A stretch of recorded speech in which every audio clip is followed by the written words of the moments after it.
క్రీస్తునందు సహోదరి సహోదరులారా, ప్రభువైన యేసుక్రీస్తు నామములో హృదయపూర్వక వందనాలండి. ముందుగా ఇంత మంచి సమయాన్ని ఇచ్చిన తండ్రి అయిన దేవునికి ప్రభువైన క్రీస్తు ద్వారా కృతజ్ఞతాస్తుతులు చెల్లిస్తున్నానండి. అందరూ బాగున్నారండి? వాక్యం చదువుకొని ప్రార్థన చేసుకున్న తర్వాత పాటలోకి వెళ్దాం.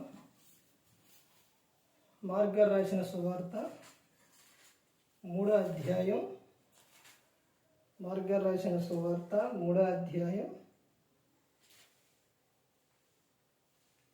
5వ వచనం. ఆయన వారి హృదయ కాఠిన్యములకు దుఃఖపడి కోపంతో వారిని కలయజూచి, నీ చెయ్య చాపమని ఆ మనుషునితో చెప్పాను. వాడు తన చెయ్య చాపగా అది బాగుపడిను. ప్రార్థన చేసుకుంటాం. పరలోకమందున్న మా తండ్రి, పరిశుద్ర ప్రేమ గల తండ్రి, గొప్ప తండ్రి, యెహోవా తండ్రి, మీ ప్రియకుమారుడు యేసుక్రీస్తు ప్రభువారి ద్వారా కృతజ్ఞతాస్తుతులు చెల్లిస్తున్నాము నాయన. అయ్యా, ఆరాధన క్రమంతట్లో మీరు నడిపించండి. వాక్యం బోధించుండగా లోక సంబంధమైన జ్ఞానంతో కాకుండా మీ జ్ఞానంతో మాట్లాడే భాగ్యం దయచేస్తారని మా ప్రభువైన యేసుక్రీస్తు నామమున వేడుకుంటున్నాం తండ్రి. ఆమేన్. ప్రభువైన యేసుక్రీస్తు నామములో హృదయపూర్వక వందనాలండి. దేవుని కుమారుడు యేసుక్రీస్తు ప్రభువు ఈ లోకానికి వచ్చిన తర్వాత పరలోక రాజ్యం సమీపిస్తుంది కనుక మారు మనసు పొందమని ప్రకటింప మొదలుపెట్టారు. అంశం పాఠం పేరు ఏంటంటే, నీ దుఃఖ దినములు సమాప్తములగును. నీ దుఃఖ దినములు సమాప్తములగును అంటే నీలో ఉన్న దుఃఖం ఏమైపోతుంది? పోతుంది, సమాప్తమైపోతుంది. ఇక్కడ ఒక వ్యక్తి గురించి ఒక సందర్భం యేసుక్రీస్తు ప్రభువారు చెబుతున్న విషయం. ఒక ఆయన, ఎవరైనంటే ఊచ చేయగలిగిన ఆయన అక్కడికి వచ్చినప్పుడు అక్కడ ఆయన విషయంలో జరిగిన విషయం ఏంటంటే, ఆ రోజు విశ్రాంతి అయినప్పుడు వాళ్ళు శాస్త్రులు కానీ పరిచయులు కానీ వాళ్ళు ఏం చేస్తున్నారనంటే, విశ్రాంతి దినమున స్వస్థపరచకూడదు అని చెబుతున్నారు. యేసుక్రీస్తు ప్రభువారు వారిని చూచి, విశ్రాంతి దినమున మేలు చేయుట ధర్మమా, కీడు చేయుట ధర్మమా, ప్రాణరక్ష ధర్మమా, ప్రాణహత్య ధర్మమని అడిగిన. అందుకు వారు ఊరకుండిరి. ఏం చెప్పలేదు వాడు. అప్పుడు ఆయన వారి హృదయ కాఠిన్యములకు దుఃఖపడి కోపంతో వారిని కలయజూచి, నీ చెయ్య చాపమని ఆ మనుషునితో చెప్పిన. వాడు తన చెయ్య చాపగది బాగుపడిను. ఇప్పుడు ఆ చెయ్యి చాపడంతోనే, ఆయన ముట్టడంతోనే ఆ చెయ్యి ఏమైంది? బాగుపడింది. ఇప్పుడు అలా బాగుపడ్డ తర్వాత ఇప్పుడు ఆయనలో అది వరకు ఉన్న ఆ దుఃఖం అనేది ఏమైపోయింది? పోయింది. అంటే నీ దుఃఖ దినములు ఇప్పుడు అప్పటి నుంచి ఇక అతను ఏం చేసుకుంటాడో ఆ చేతితో హ్యాపీగా పని చేసుకుంటాడు. అతనిలో ఉన్న దుఃఖం ఏమైపోయింది? పోయింది. తర్వాత యెషయా గ్రంథం చూడండి. యెషయా గ్రంథం 60వ అధ్యాయం. యెషయా గ్రంథం 60వ అధ్యాయం 20వ వచనం చూస్తే, నీ సూర్యుడికను అస్తమింపడు, నీ చంద్రుడు క్షీణింపడు, యెహోవాయే నీకు నిత్యమైన వెలుగుగా ఉండును, నీ దుఃఖ దినములు సమాప్తములగును. యెహోవా ఎలా ఉంటారంట? నీకు నిత్యమైన వెలుగుగా ఉంటారు. నీ దుఃఖ దినాలన్నీ కూడా ఏమైపోతాయి? సమాప్తములైపోతాయి. ఇక ఆ దుఃఖ దినాలు ఉండవు, సమాప్తం అయిపోతాయి అనమాట. ఇక నీలో ఏముంటుంది? వెలుగుంటుంది. నీలో వెలుగు ఉంటుంది, నీలో సంతోషం ఉంటుంది, నీలో ఆనందం ఉంటుంది. ఎందుకంటే యెహోవా నీకు వెలుగుగా ఉన్నారు. నీ దుఃఖ దినములు సమాప్తం లేని. ఇక్కడే చూడండి, 54వ అధ్యాయం చూడండి ఏం చెప్తున్నారు. 54వ అధ్యాయం 6వ వచనం. నీ దేవుడు ఈ మాట సెలవిచ్చుచున్నాడు, విడవబడి దుఃఖాక్రాంతురాలైన భార్యను పురుషుడు రప్పించినట్లును, తృణీకరింపబడిన యవనపు భార్యను పురుషుడు రప్పించినట్లును యెహోవా నిన్ను పిలుచుచున్నాడు. యెహోవా నిన్నేం చేస్తుండో పిలుస్తున్నాడు. ఆయన సెలవిస్తున్నాడు, రమ్మని పిలుస్తున్నాడు. ఎందుకు? ఆయన యొద్దకు వస్తే నీ దుఃఖ దినాలు ఏమైపోతాయి? సమాప్తంలో అయిపోతాయి. నీ దుఃఖ దినాలు ఉండవు అని చెబుతూ ఉన్నారు. తర్వాత దానియేలు గ్రంథం 6వ అధ్యాయం దానియేలు గ్రంథం 6వ అధ్యాయం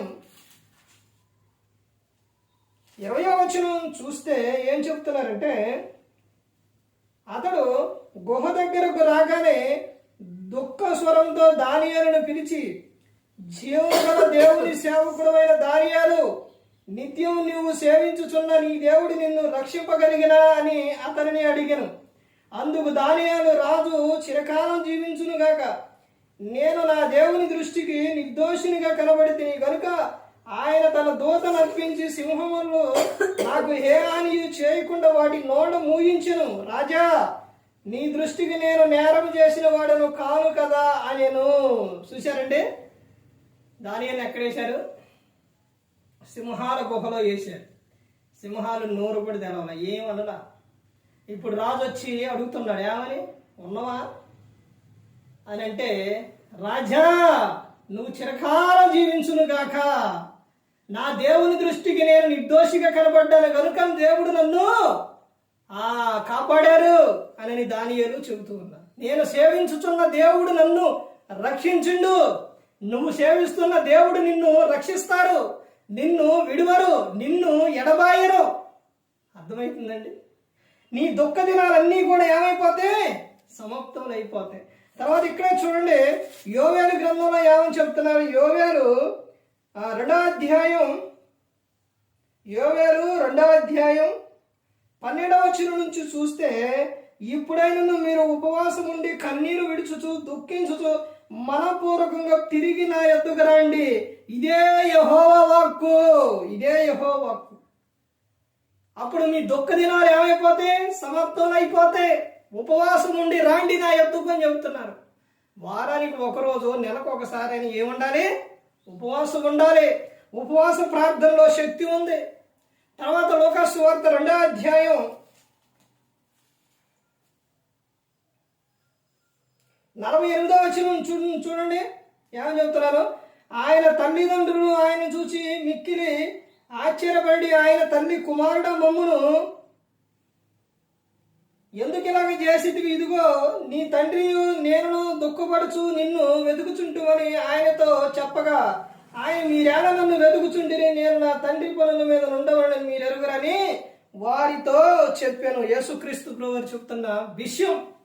అంటే యేసుక్రీస్తు ప్రభువారి గురించి వాళ్ళ తల్లిదండ్రులు, అంటే వీళ్ళు యెరూషలేముకి వెళ్ళారు, అక్కడి నుంచి తల్లిదండ్రులు తిరిగి వస్తూ ఉన్నప్పుడు యేసుక్రీస్తు ప్రభువారు రాలా. ఆ యెరూషలేములో ఉండి అక్కడ వాళ్ళు చెబుతున్న దానికి యేసుక్రీస్తు ప్రభువారు తిరిగి అడుగుతున్నారు, అవి వింటున్నారు. ఆ తర్వాత వీడు కొంత దూరం, మరియమ్మ గారు, యేసేపు గారు కొంత దూరం వచ్చి చూస్తే యేసుక్రీస్తు ప్రభువారు మధ్యలో లేరు. మరణ వెనకెళ్ళి తర్వాత, అయ్యా ఎందుకు ఇలా చేసావు, నీ విషయం దుఃఖపడుతామంటే యేసుక్రీస్తు ప్రభువారు ఏమని చెప్పారు? నేను నా తండ్రి పనుల మీద ఉంటానని మీరు ఎరుగరా అని యేసుక్రీస్తు ప్రభువారు చెప్పి ఉన్నారు. తర్వాత ఇంకా చెప్తున్న సందర్భం చూడండి, హెబ్రీలు రాసిన పత్రిక 12వ అధ్యాయం 10వ వచనం నుంచి చూస్తే, వారు కొన్ని దినముల మట్టుకు తమకిష్టం వచ్చినట్టు మనలను శిక్షించిరి గాని మనం తన పరిశుద్ధతలో పాలు పొందవలనని మనం మేలు కోరే ఆయన శిక్షించుచున్నాడు. ఎందుకు శిక్షిస్తున్నట? మేలు కోరే ఆయన శిక్షిస్తున్నాడు. నీ దుఃఖ దినాలన్నీ కూడా సమాప్తం అవ్వాలనే నీకు పాఠాలు నేర్పుతుండవు. శ్రమలు ఏమి నేర్పుతాయి అంటే పాఠాలు నేర్పుతాయి. తర్వాత ఇంకా ఏమని చెప్తున్నారు చూడండి, మరియు ప్రస్తుతమందు సమస్త శిక్షయు దుఃఖకరంగా కనబడునే గాని సంతోషకరముగా కనబడదు. అయినను దాని యందు అభ్యాసం కలిగిన వారికి అది నీతి అను సమాధానకరమైన ఫలం ఇచ్చును. చూశారంటే, నాకు బాధలు వచ్చినాయి, నిందలు వచ్చినాయి అని కానీ నువ్వు వదిలిపెట్టి దేవుని నుంచి దూరం అయిపోతే, దేవుడు ఎక్కడుండో, దేవుడు నాకేం చేసిండో అని నువ్వు వెళ్ళిపోతే నీ పరిస్థితి ఎలా ఉంటుంది? ఇంకా బాధలు ఎక్కువైపోతాయి. అదే దేవుని యొద్దకు వచ్చి ఆయన యొద్దకు వస్తే నీకు సమాధానం దొరుకుతుంది, సంతోషం దొరుకుతుంది. ఇద్దరు కుమారుడు, చిన్న కుమారుడు తన ఆస్తి అంతా తీసుకుపోయి దుర్వ్యాపారం పాలు చేసి తర్వాత తిరిగి తండ్రి యొద్దకు వచ్చినప్పుడు తనకు అన్ని సమృద్ధిగా దొరికినాయి. అదే అక్కడే ఉండిపోతే, నా తండ్రి ఊకోడు, నా తండ్రి రానీయుడు, నా తండ్రి నన్ను ప్రేమించుడు, నేను మొత్తం ఇలా చేశానని ఆ కుమారుడు అక్కడే ఉండిపోతే చాలా ఇబ్బందులు పడేవాడు. తిరిగి వచ్చిండు కాబట్టి తాను ఏం చేసిండు? సంతోషంగా తండ్రి చక్కగా చూసుకుండు. అదేవిధంగా శ్రమలు వస్తున్నాయి, నిందలు వస్తున్నాయి, బాధలు వస్తున్నాయి అని నువ్వు అనుకుంటున్నావా? వాటి ద్వారా తర్వాత నీకు ముందే నీతి అను సమాధానం ఫలము నీకు వచ్చును. తర్వాత ఇంకా 14 తర్వాత చూడండి, 14 చూడండి. అందరితో సమాధానమును పరిశుద్ధతయు కలిగి ఉండుటకు ప్రయత్నించుడి, పరిశుద్ధత లేకుండా ఎవడను ప్రభువుని చూడడు. పరిశుద్ధంగా జీవించు. నీ దుఃఖ దినాలన్నీ కూడా సమాప్తం అయిపోతాయి. దేవుని యొద్దకు రా. ఆయన ఎందే ఉంది సంతోషం. ఆయన దగ్గర ఉండు. ఎంతో మందిని యేసుక్రీస్తు ప్రభువారు స్వస్థపరిచారు. ప్రతి ఒక్కరూ కూడా దేవుని పట్ల విశ్వాసం కలిగి ఉన్నప్పుడు, ఆయన దగ్గర ఉన్నప్పుడు, ఆయనతో సహవాసం కలిగి ఉన్నప్పుడు నీ ప్రతి అవసరం కూడా ఆయన తీరుస్తారు. నీ దుఃఖ దినాలన్నీ కూడా ఏమైపోతే?